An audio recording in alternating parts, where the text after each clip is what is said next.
C'est pour moi un moment d'intense émotion que d'être au milieu de collégiens pour l'inauguration de cette nouvelle exposition qui vient en conclusion de 2 journées intenses au cours desquelles près de 350 élèves ont été accueillis aux archives départementales.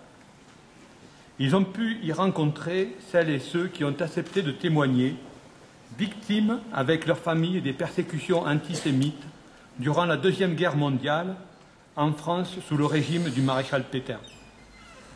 L'exposition Vichy et les Juifs aborde en effet une période douloureuse de l'histoire de France, au cours de laquelle un gouvernement, une administration, des hommes ont créé ou ont participé à un processus qui a conduit à l'extermination de Juifs. Et, contrairement à ce que l'on pourrait penser, notre département n'a pas été épargné. Lui, qui accueillit durant la guerre plusieurs centaines de Juifs, des réfugiés fuyant l'avance allemande et des Juifs d'autres départements assignés à résidence par les autorités administratives dans les Basses-Alpes. Plus de 300 Juifs furent arrêtés d'abord par la police et la gendarmerie française, puis par les forces d'occupation allemandes, avant d'être déportés via Nice ou Aix, puis le camp de Drancy. Très rares sont ceux qui sont revenus des camps d'Europe centrale. Heureusement, des hommes et des femmes, à l'écoute de leur conscience et au nom de leurs valeurs, ont eu le courage de protéger les Juifs. Chaque occasion de ce rappel au passé est un appel à la vigilance et à la responsabilité dans une période où les valeurs d'égalité et de respect sont encore menacées. Vous tous, à votre manière, entretenez le devoir de mémoire et faites acte de transmission de l'histoire locale et nationale. C'est essentiel pour les jeunes générations.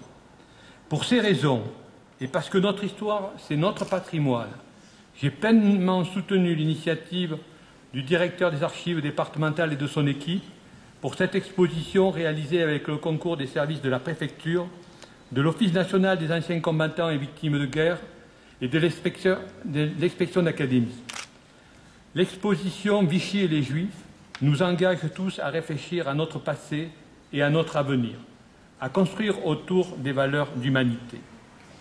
Je remercie tous ceux qui ont participé à ces 2 journées, et notamment les enseignants de collège et de lycée, qui ont préparé cette rencontre avec leurs élèves et qui les ont accompagnés.